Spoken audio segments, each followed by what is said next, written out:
Jansons-Binns, the Senior Urban Forest Officer at the City of Stirling. She has worked in the environmental sector for over 16 years with the areas of urban forestry and waste management. Before coming to Perth in 2021, Kristina led the Trees for Cities London Urban Forest Programme. She developed and managed strategic partnerships and accounts with councils and other partners throughout Greater London. So why would we want to discuss trees and urban forests? I believe most of us like to shelter under park trees during the hot summer and to walk around the streets of the leafy suburbs that we have locally. Trees are therefore appreciated, except when they're in the wrong place, blocking a development or obstructing a view. Then there is the added complication of managing the urban canopy on public and private land. All this results in Perth having the lowest tree canopy coverage of all Australian capital cities. It's therefore against this background that we've asked Kristina to come and give her perspective on how to best look after our trees and hopefully increase our urban forest. Thank you, Kristina. Thank you very much. I'm not sure that this is working very well. What did I say? Are you able to hear me up the back? Yeah? Okay, great. Thank you. Well, thank you very much, Phil, and to all of you for the invite and allowing me to come here and having a chat to you about our urban forest. It's great to see so many people taking out some time over the evening to listen to this. I'll primarily be taking you through the City of Stirling's urban forest. Now, I understand that there are people from the City of Vincent here as well. Can I just see a raise of hands? I'm really sorry. So this is very Stirling focused. So apologies for that. But I think what you'll find is that what I will share with you is...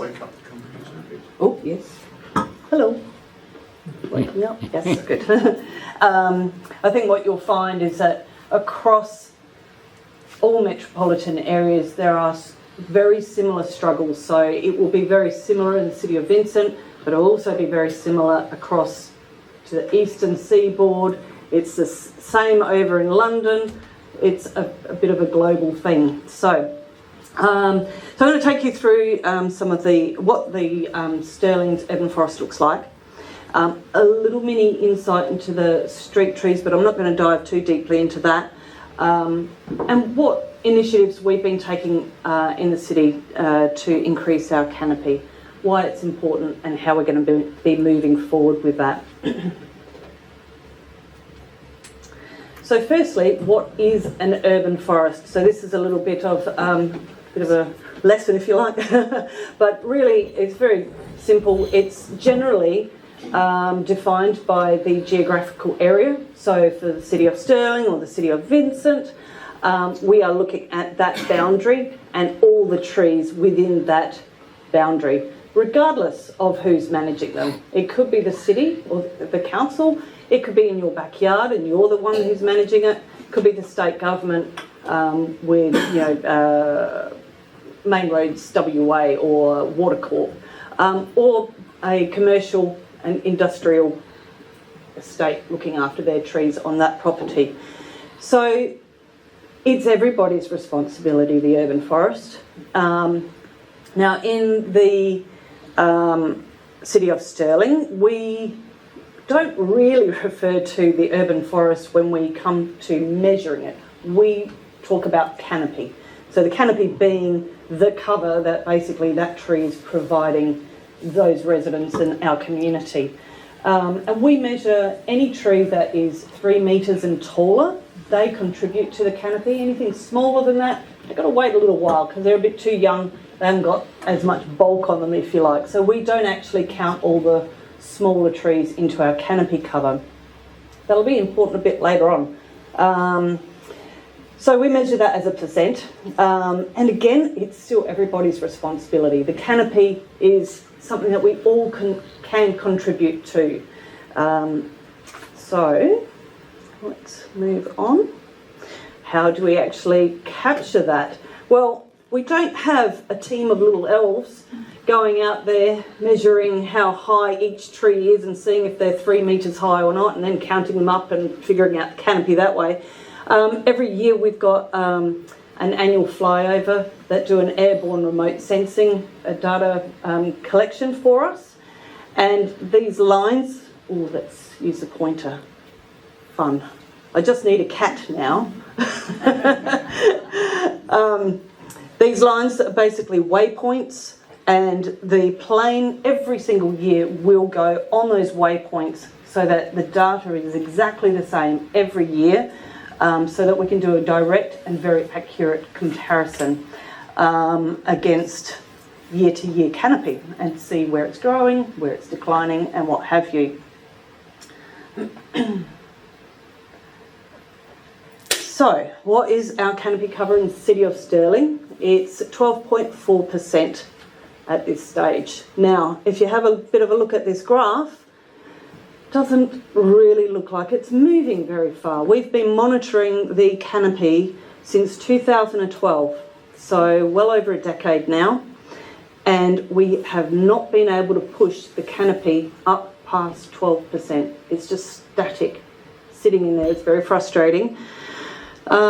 We nearly made it, I think was it in 2016? Bit of an angle here, but 2016 we nearly pushed it through to 13%, but it didn't quite happen. So we're currently at 12.4%. Now you might be wondering, why? Why is that not moving? I will get onto that very shortly, but let me show you what that might look like if we compressed all the canopy into one area on the City of Stirling. So that map there is the City of Stirling. Now mind you, the 12.4% is trees that are over 3 metres tall. So within that grey space, you'll have your hardscapes. And what I mean by hardscapes are buildings like this, the car parks and roads and pathways and the croquet and the, all of that sort of thing, as well as your shopping centres, your own house, my own house, not that I live here, but anyway, that's your hardscape. So anything hard, not natural, is a hardscape. But under 3 metres, you'll also have your shrubs and your verge gardens and all that sort of thing. You will have your coastal vegetation as well, and that never ever gets much higher than, so there's,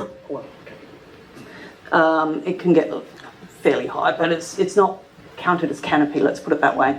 So you do have those areas, grassed areas like, sporting facilities and ovals. You need all of that, So there are green spaces, but when I'm talking about canopy, I'm not talking about green spaces like that. I am literally talking about trees over 3 metres and taller. Okay, so compressed into that space, it still doesn't feel like a lot. I mean, I know that's all spread out across Stirling, but we'd really like to see that a little higher. Me especially. So let's go back to why we think that, well, not think, we know how this has happened. So you might remember that we started monitoring our canopy in 2012. In 2022, that was 10 years worth of monitoring, and basically at the 10-year milestone, we thought it would be a very good idea to do a comparative study. So we had a look at what we had back in 2012, what we had in 2022, and we had a look at, the differences in different areas. So let me just take you back here for a sec. When we're flying over, we're gathering an enormous amount of data, and we can distill that data down into suburbs or into who manages that land. So we know how much canopy is on state managed land. We know how much canopy is on residential land. We also know how much canopy there is on, say for instance, R30 or R20 zoned residential land. We can get it right down. We even know how much canopy, and this is crazy, but anyway, we even know how much canopy there are on BMX tracks. So we can get it right down to the nitty-gritty if we need to. So what we looked at here was quite astounding, actually, how close these figures are. But over 10 years, the city itself were able to grow 130.5 hectares, and a hectare is quite large, of canopy. Not trees, not number of trees, but canopy. That's pretty substantial.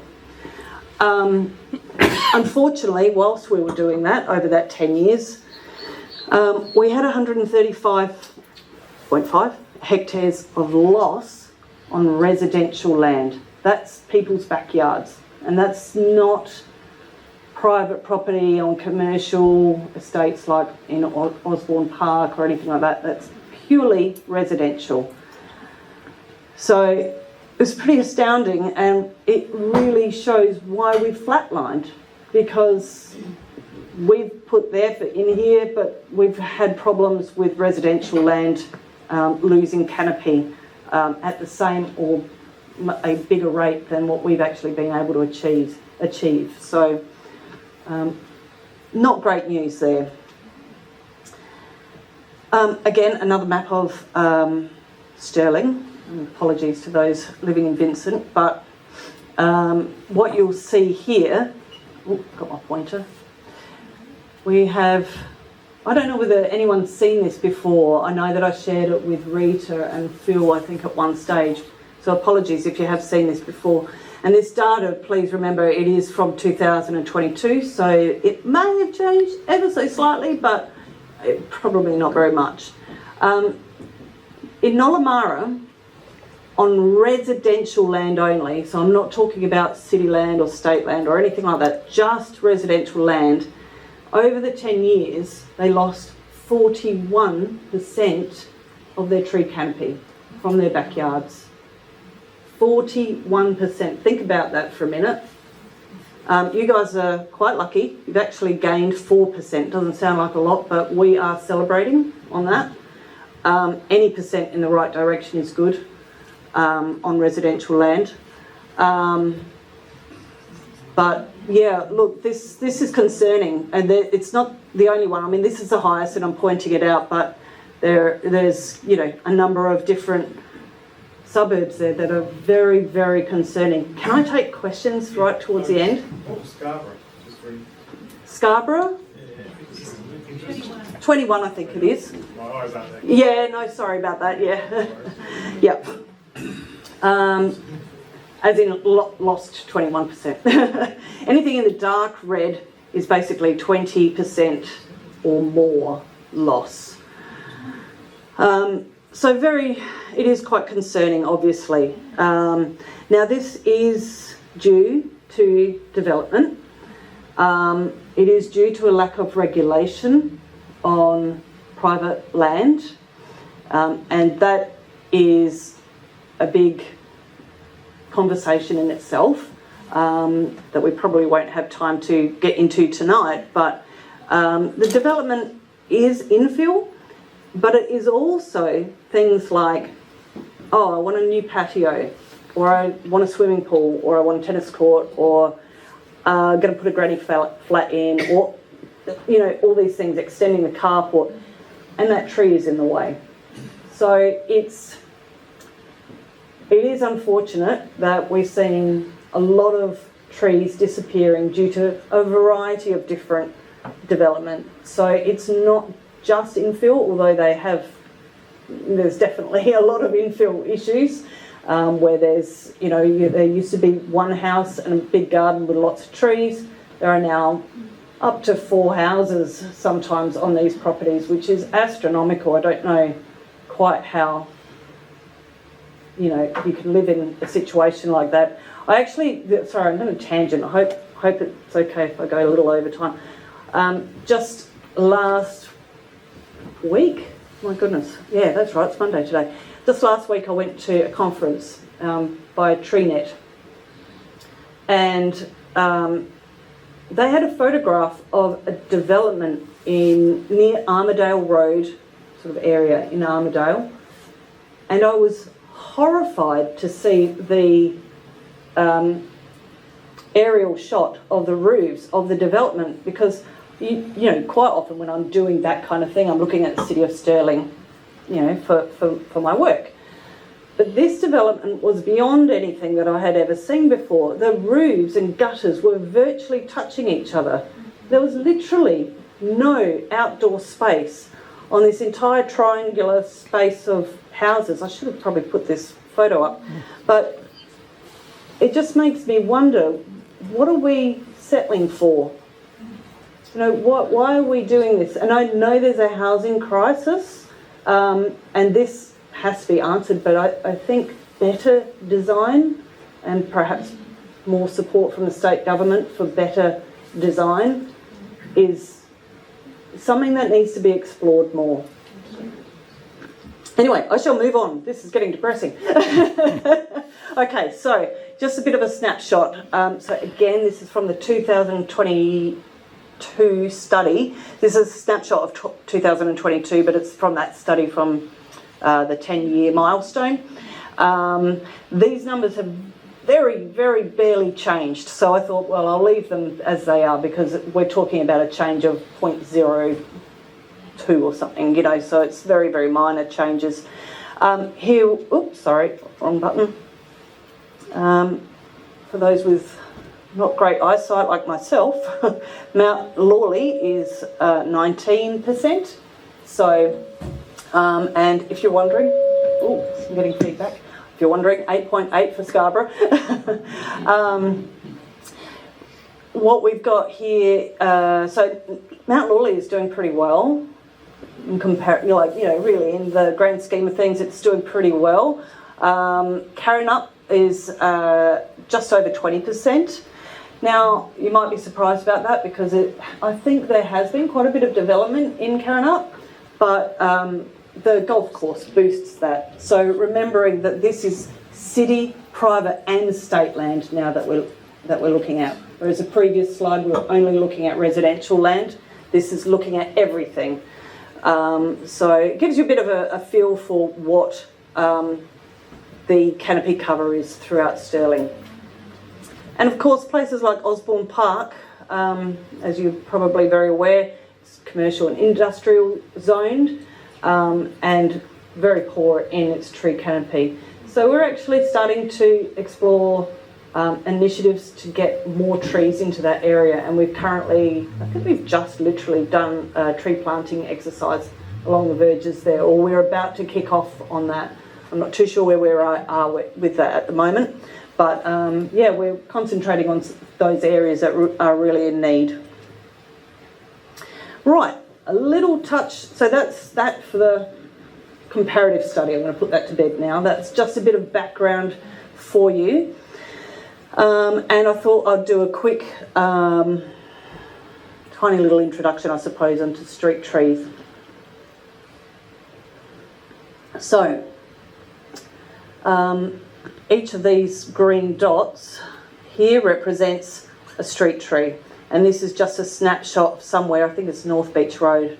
I just randomly took a shot off of our database so that I could show you just how we plot our street trees, and against each of those green dots is a whole lot of information behind it. The tree species, when it was planted, what kind of maintenance it's had, the works.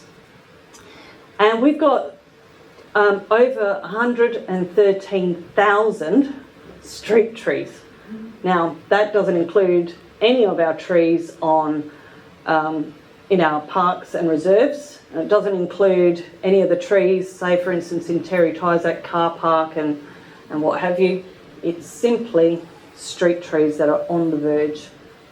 So there's a lot of trees. And it's growing, as in the number of trees that we're planting or getting into the ground is growing.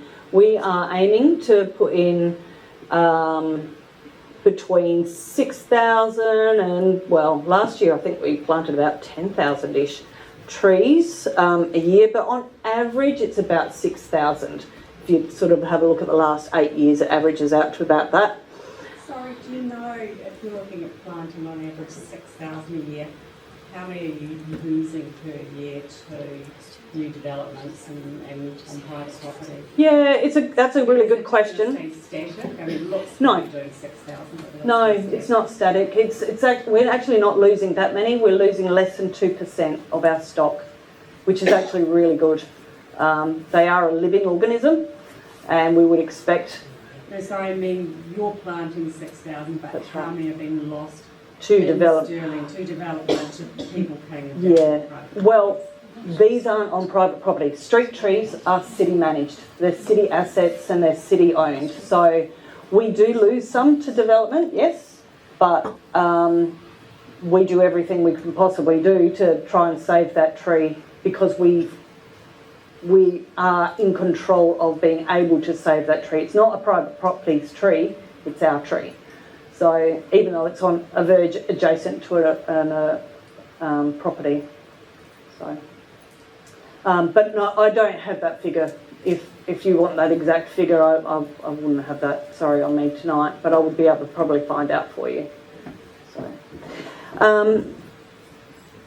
but 6,000 trees a year, they're obviously sort of this kind of height, and we give them a lot of care. In fact, we've just increased our management plan for them.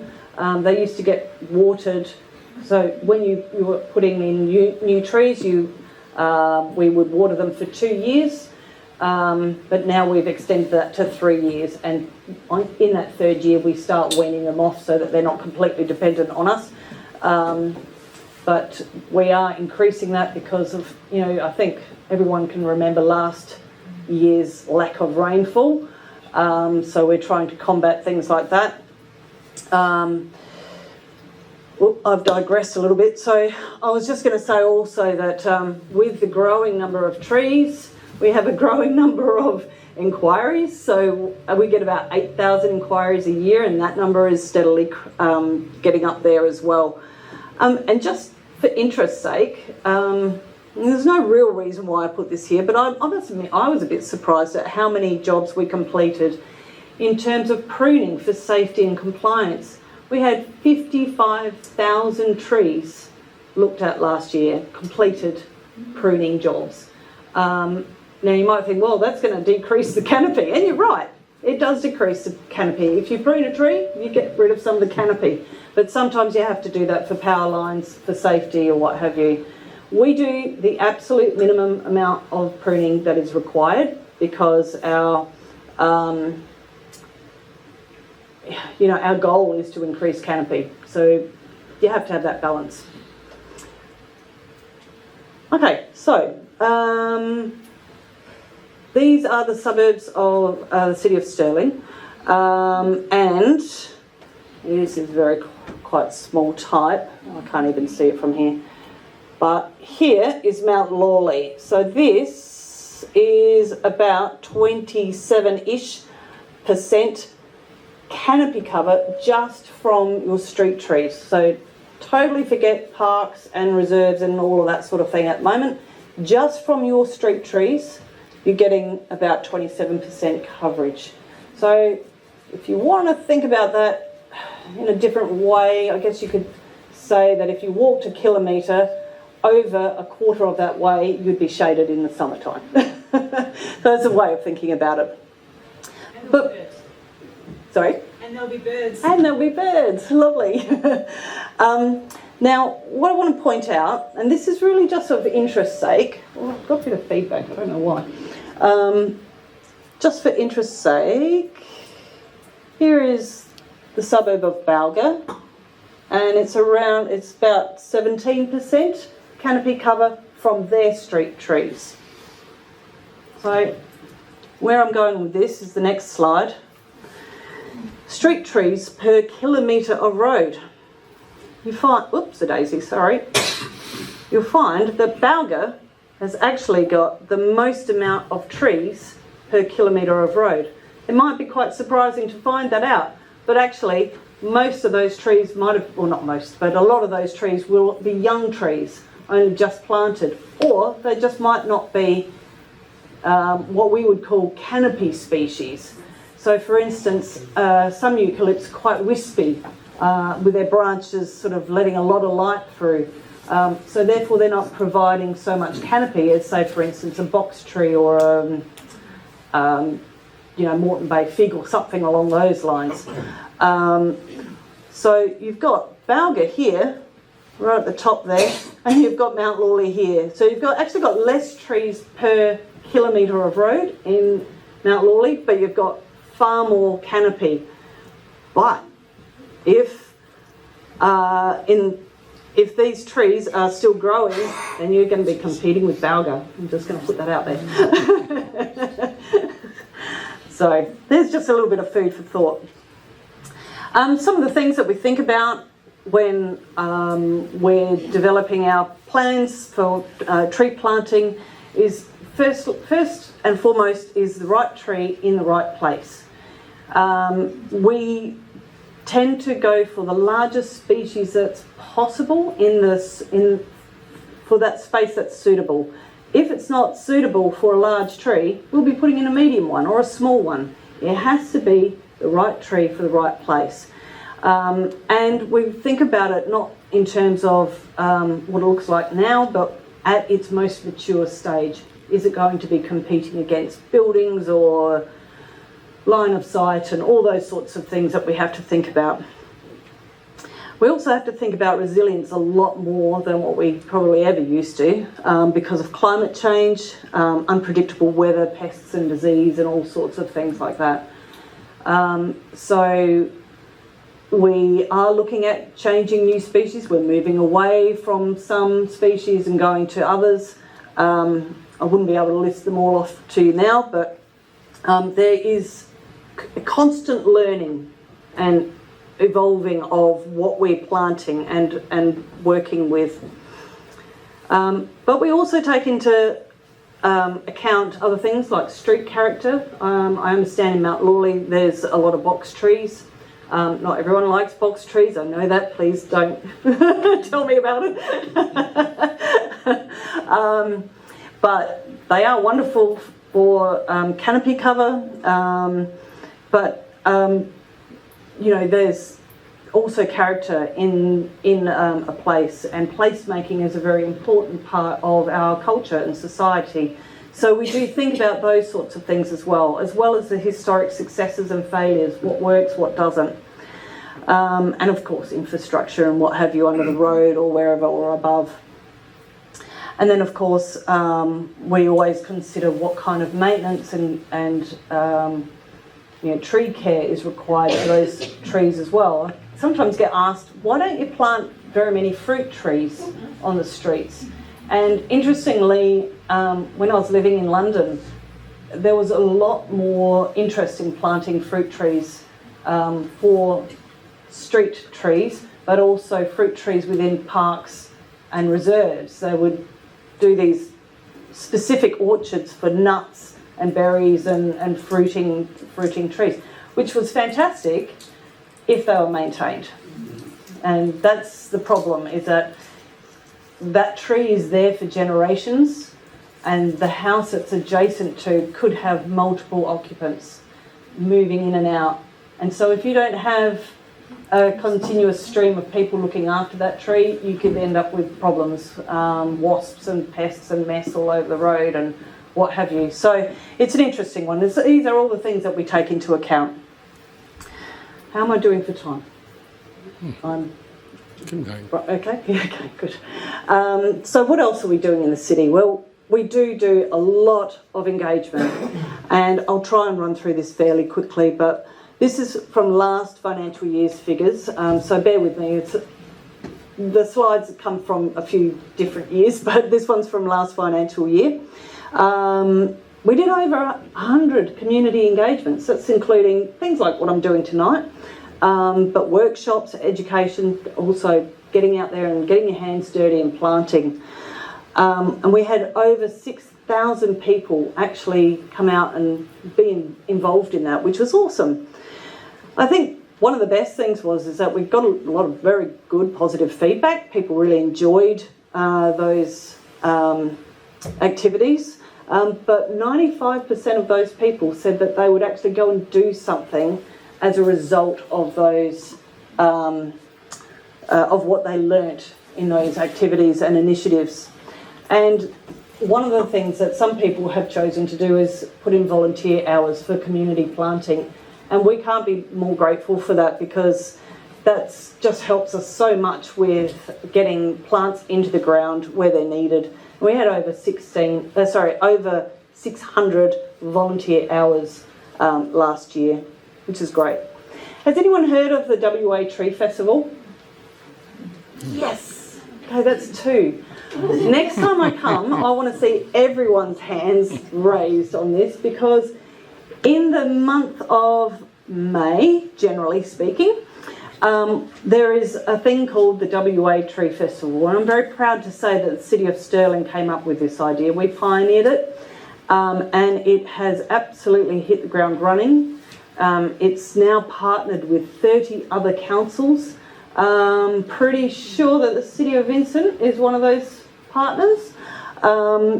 So what it is a festival that celebrates trees and all things natural. And it involves workshops, education, could even be yoga under a tree, you know, with a tree focus and, I don't know, tree poses or something, I'm not sure. But, you know, health-related things. Or, you know, sort of cultural, spiritual walks through the bushland with an elder, that type of thing. So lots of amazing events, also some events online, lots of learning opportunities, that type of thing in the month of May. And all these 30 councils are now doing it in the month of May, making it a statewide festival, which is just fantastic. I think it's great. And we've had an enormous amount of people get involved in that. So that's been brilliant. And it's an award-winning program now, so I'm really proud about that. We've also had things like Biodiversity Day down at the Henderson Environment Centre. That was held last year, I think, and there's another one coming in the summer, I believe. And of course the school holiday program is there. Look, I could list loads of different stuff that we've been doing, but I'd bore you to tears probably. But I'm really proud of these 3 because they're just so well attended and loved. We also have, you know, the regular stuff, the media releases, the newsletters, and I will point to this one here, the Living Green newsletter. Really popular newsletter, lots of really great information, and you can all subscribe and find out about the WA Tree Festival, for instance. This is another thing that City of Stirling are really proud about. So there's one thing about having someone come and speak to you, like I'm doing tonight, or some kind of educational thing where you might learn about, you know, the best kind of native gardens and all that sort of thing. But to actually have the support to pick up free trees so that you can then go home that afternoon and plant them, I think is a great thing. And about, I don't know, 6, maybe 8 years ago, we started this program called the Free Tree and Plant Program. And we were giving away about 200 to 300 trees a year to residents. It's now grown to 6,000 trees for residents. Plus, we're giving away plants as well. So nearly 28,000 plants went out this year. So this is from this financial year. I think the program has just closed. And I think that's the numbers that we were aiming for. And I know that we were getting very close. We never struggle giving them away, let's put them that way. You have to get in early.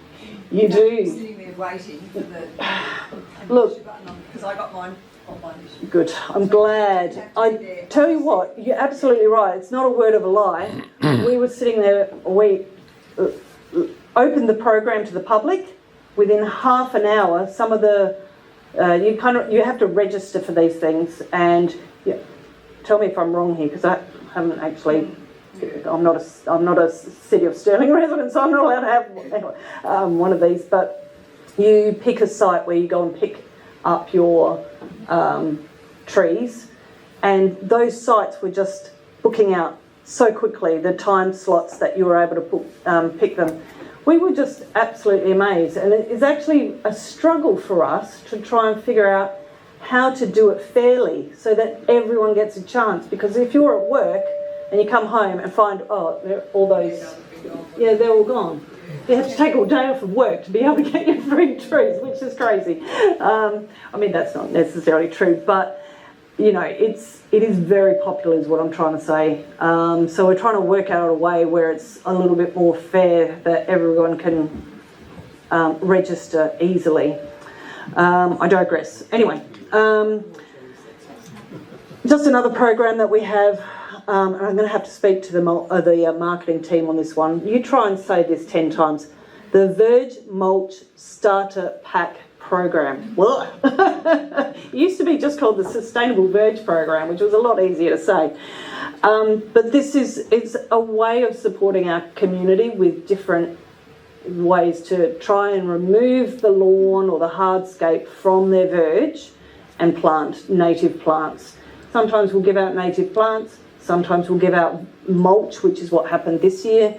I think last year there was a skip bin option where you could get a skip bin so you could put all your grass into the skip bin.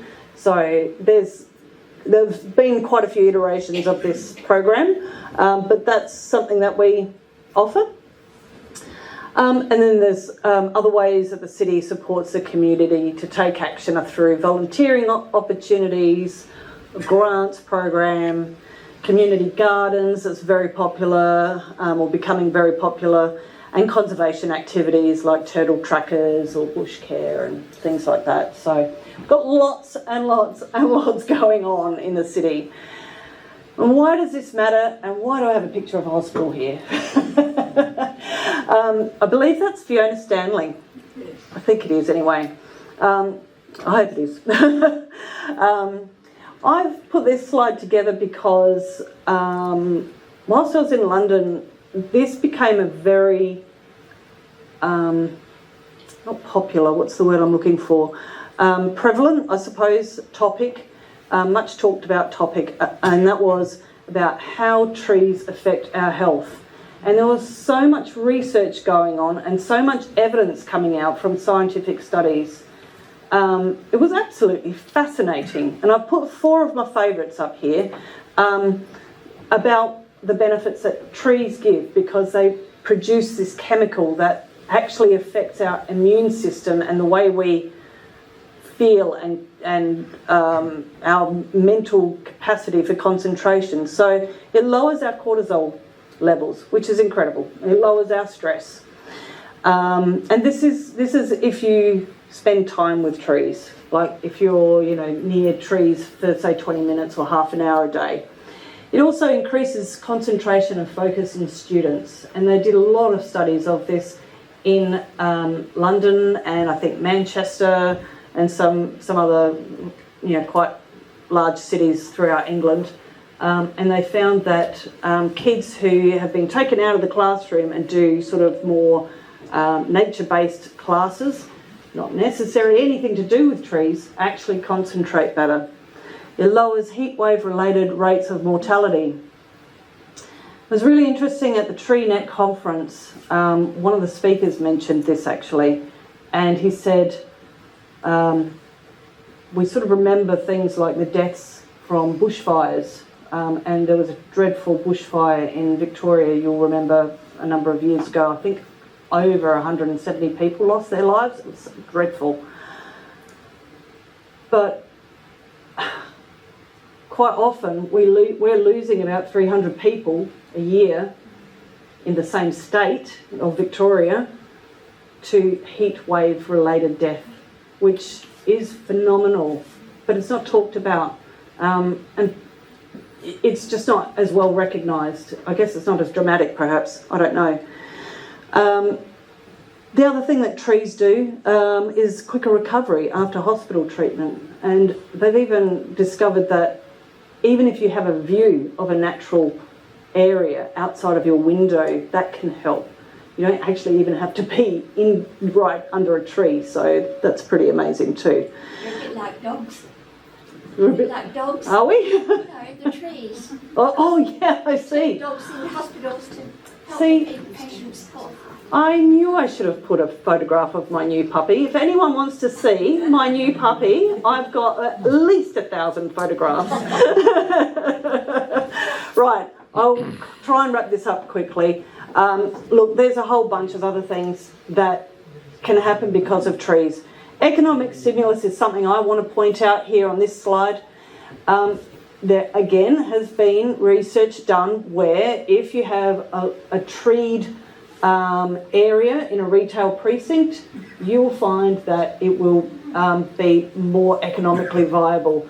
There'll be people coming to that place because it's nicer than the other place with all the concrete, and people stay longer, so therefore they'll have a coffee and they're spending more money.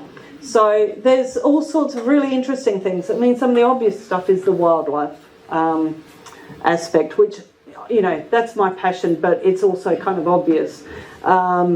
So anyway, there's a bunch of reasons why trees and urban forest really matter.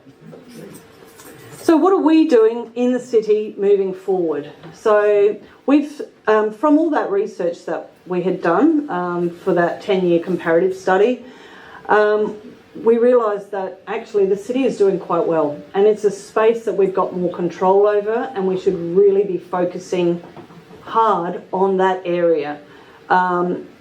So we've set a new target of 30% by 2040 on city managed land. We do have a target for the overall city of 18% by 2040. That did not get revoked. That is still out there, but I can tell you now it won't be achieved. That is public knowledge. It just will not be achieved, not the way we're going. We should have been up around the 14% mark by now for us to be able to get to that point. So, you know, this is a positive step forward. I'd love to see regulation, personally speaking, but I don't think that's the focus currently for the City of Stirling in residential properties. And we do definitely need support from the state government for that as well. And that is the big clincher. Okay, so I think, oh no, one more slide. Every little bit helps. And you guys can do your little bit at home. You can plant a tree at home perhaps. If you've got the space, that would be great. Even if it's a small tree, it's something. If you've got an investment property, why not plant a tree on that investment property? I don't care if it's not in Stirling. It's really important to get those trees out there. And consider resilient trees. Don't think of just aesthetics. Think of what will this be around, you know, in 50 years' time if the climate has gotten hotter and drier. And look, there's a whole bunch of other things that you can do. And as I mentioned, the Living Green newsletter, if you've got a smartphone, you can actually scan that QR code and hopefully it will work and it will take you to the Living Green newsletter sign-up page. It doesn't work for my phone, but it works for all of my colleagues. So I thought I'd leave it up there and hope for the best. So again, thank you so much for having me. I'm happy to start some questions.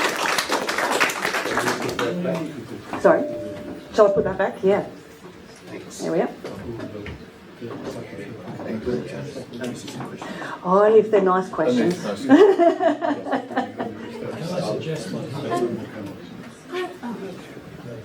Thank you. And I was wondering, do you rate deciduous trees equally with evergreen trees when you're deciding on the percentage of the canopy?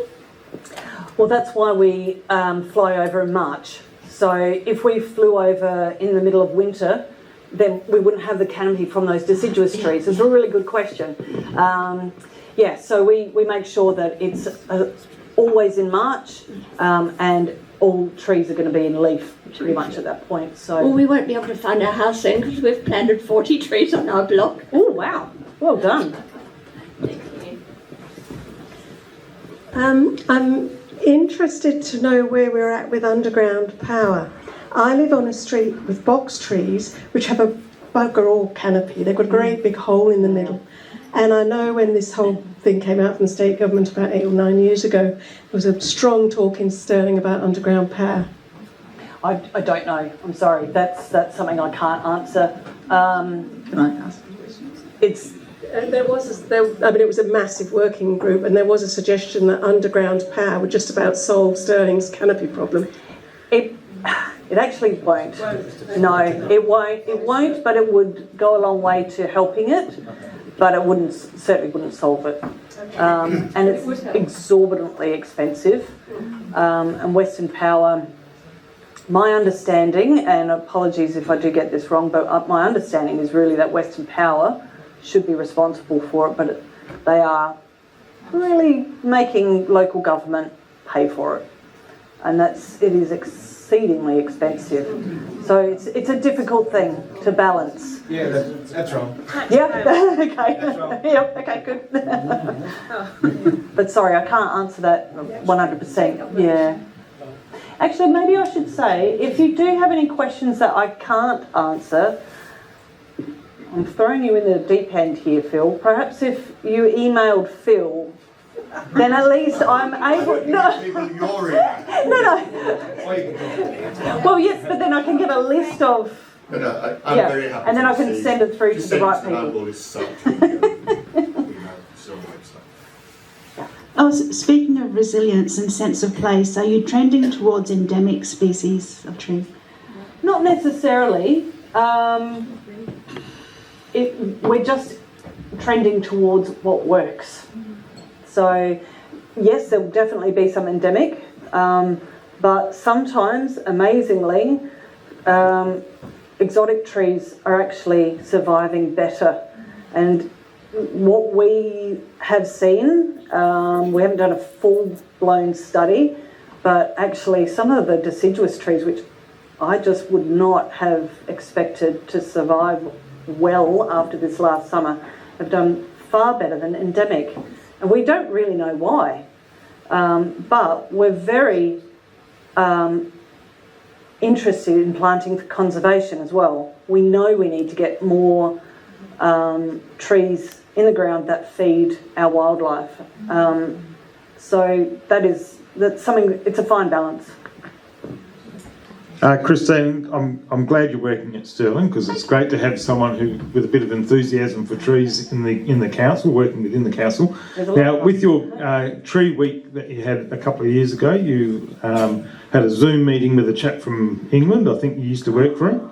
Yes. And I took a couple of things I took away from that. Was one that that Stirling have I'll relate this to Stirling, has a 1 million tree policy which they won't reach, and they've said they won't reach it. But the interesting take was, with all these policies that different councils have, we don't actually have enough trees in nurseries growing to actually plant them, and the other thing is we don't actually have enough space to plant them. So my question is, you know, when they come up with these ideas of 1 million trees, are we better off lowering the target and having quality planting as against to just bulk planting, so that the trees that are planted are actually surviving, and we're not just putting in 1 million trees because someone said put 1 million trees in. So that's my question, is quality planting as opposed to bulk planting. Yeah, okay. There's a couple of things I'm going to answer to on that one. The 1 million trees and plants program. That's right, they've changed it to shrubs as well. Yeah. It was actually always that way, I believe. No, I think it was trees first, and then they've swapped it down to shrubs. I'm not going to get in a fight with you on that one. I've been to quite a few meetings. I'm relatively new to the council, so some of the historic stuff might be past me. But it is the 1 million trees and shrubs program, and actually we met our target last year. So thank you. So we did do an amazing job there. You're right, we did not plant 1 million trees. There's no way we would even be able to do that. You're absolutely right about the space. We're planting 6,000, maybe 8,000 trees a year on our streets, but we're going to run out of space at some point. Hang on. And I completely agree with you. And yes, the rest of the team agrees with you. And that is why as part of our 30% canopy target, it's not only about the amount of trees we're planting, we're increasing the quality of care, because that's vitally important for our trees to survive. So I have to agree, it's not the number, it's how we manage our trees. It's still important to plant trees, of course, but we want those trees to survive. Again, I think also, as you're saying, it's the aftercare afterwards, because I dispute the 2% loss, because I travel the area and I can see plants they put in, and I reckon it's probably more like 30, well, maybe not 30%, but 20% are. No, it's not. I'm sorry. It's less than 2%. Yeah. It's 1.7% loss that we're getting Newly planted trees? of our tree stock. Right, that's So- planted within 2 years? No, of our tree stock. So that's all trees that we have. Yeah. So when I was at Trees for Cities, it was expected that we would have tree loss because they're a natural living organism. Not everything's going to survive. They don't in nature, and they certainly won't in an urban environment. If you get more than 9%, if you get less than 9% loss, this was our mentality at Trees for Cities, we're doing well. So you have to realise that in a forest, when you've got saplings going in, like little trees like this going in, they're competing against each other, and someone's going to win and someone's not. So it's expected. That's just part of tree planting. And maybe not everyone realises that and wants to have like 100% success rate, but it's not realistic. I think this lady here wants to contribute. Yes. So it's a bit of a two-steps worth, but when I hear the word reserve and I see like sporting fields with a ring of trees around it, it's not quite a reserve in my mind. It's a sanitised version of the places where I grew up in. Since being away for 30 years, coming back, it's really changed, and that's why I've become such an advocate. But I think there is space in some of the sporting. Oh, there's still space. Yeah. There's still space. For the very good trees. Yeah. Look, we as part of my studies for that 10-year comparative study that I did have a look at what it would take to reach 18%, and we would have to repurpose an awful lot of sporting fields for tree planting, and I think that might go against the grain of the community. But not everybody. I mean, I would think that's great. But yeah, it's contentious. Some of the places just simply aren't suitable, and it might not be. You don't know what's underground. That's the thing. There's a lot of places, even in parks and reserves, where you've got utilities or pipe work or drainage issues or whatever. So it's difficult because sometimes a place looks really good for planting, and actually it turns out that it's not. So I've been caught out a few times that way. Sorry, we're just running short of time. We've got one more question that this gentleman asked for, and afterwards you'll be staying for a few minutes? I probably won't. I've started quite early, Okay. yeah. I need to go home for dinner and feed my puppy. First of all, I'd like to commend you on a very good presentation and all the good work you're doing. Thanks so much. And you've mentioned the state government providing more help on several occasions and underground power, etc. And we do have a colleague here from the state government tonight. Woohoo! In my view, given the imperative of climate change and all the discussions going on about building better communities, and we've had the Metronet project as an example of everybody working together to improve public transport infrastructure and facilities, isn't it high time, given the pressing needs to cool Perth down, to have a greening of Perth strategy where local government and state government cooperate hand in glove with a strategic dashboard for what needs to be completed by when, and the public are involved in that strategy going forward, rather than everybody working out of little silos doing their best. Because when I see lots of big infrastructure projects like going up Guildford Road and the Tonkin Highway, there's a whole load of concrete there, there's not one single tree to be seen. That could have been made like a beautiful intersection with big trees, and all these opportunities are not coordinated, so that's what I'm putting on the table. Wouldn't it be better to all work together going forward to make Perth a better place? I think that would be utopia. I agree. I don't really have an answer to that. I know that the Perth and Peel urban greening strategy, am I right? Has gone out for consultation. We contributed to that consultation. That has come back with, I would say, not an overly satisfactory result. Great to have lots of communication, education, community awareness programs and campaigns, but we need regulation, and there just does not appear to be the will to go down that path, and it's really difficult because we have the likes of about 5, I think, councils throughout Perth who have adopted a local planning policy it's a template that Walga has put together for the retention of trees.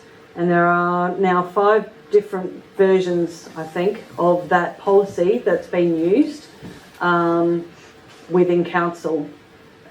City of Stirling has not gone down that path at this point in time. They're still looking into that and perhaps waiting to see how it turns out for other councils. I know that I think there's 4 or so other councils that are exploring it as well. But it shouldn't